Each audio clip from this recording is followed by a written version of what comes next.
Hello and welcome everybody, and thank you guys for joining me again. My name is Wilky and I'm here with another For Honor guide. This is a pretty quick and short guide though, and regarding the first Advanced Mechanics Fundamentals guide I made, I'm just gonna do follow-up videos, or at least this one follow-up video on one certain mechanic. And the mechanic I'm going to talk more about is parrying and parries in general. Now, the info I gave you in the first video is totally correct. There's absolutely nothing wrong with it. So this is totally valid. However, by the time I made the first video, I did not know about a certain mechanic or a certain extra regarding parries, or rather what effect they do have depending on the enemy.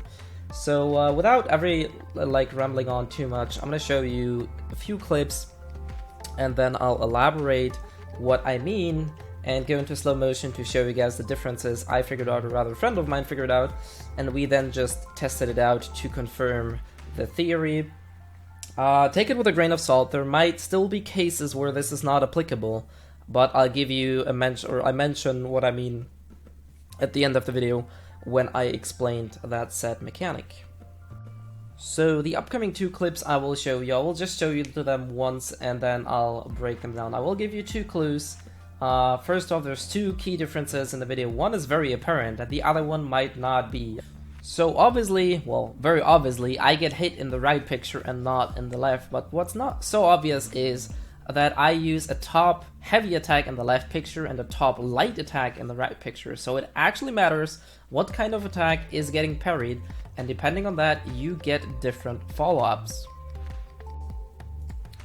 So I just slowed the footage down to the moment of when the parry happens. I used the sparks flying as the indicator where the parry happens, and you can very clearly see that the character stumbles back a bit further. So this is basically what you're going to be seeing if you parry light and heavy attacks. And here again, how the stumble looks a bit different. The Nobushi turns a bit more and the recovery is longer.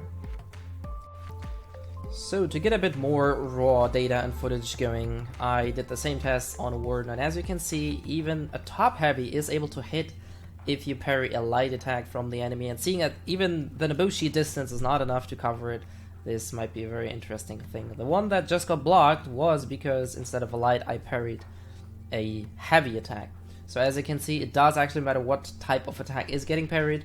So paying attention to what the enemy is using, or rather how the parry feels and how they are staggering, might actually be quite important. I'm just gonna repeat the footage here and give you a few things. Like I said, I did not test it with every hero and every possible hero combination, simply because this is way too much for one person to do. I could technically do it, but then again, I just need to know basically if it works for the heroes I'm playing and if it's not. So keep that in mind.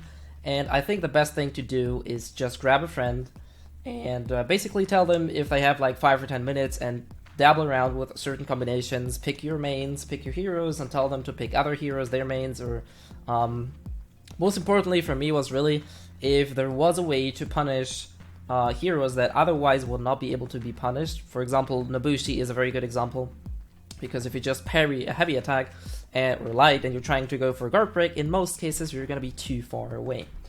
Anyways, I hope this was helpful for a bunch of you guys. Like I said, I'm sure I don't know every of the mechanics, but that was definitely something I found very interesting, so I'm very happy a friend of mine told me about that. And like I said, I'm pretty sure give it another week or two, people will pay actually more attention now, and parries will play an even more significant role than they already do. Anyways, hopefully you guys enjoyed this quick follow-up guide on parries and the parry mechanic. As I said, if there's anything else you want to see, I'll definitely make more guides. I might do a follow-up on the guard break, especially since they not quite a bit, they changed it a bit in the latest patch, so there might be a good reason to do so. Anyways, hopefully you guys learned something about For Honor, and as always, hopefully see you guys next time.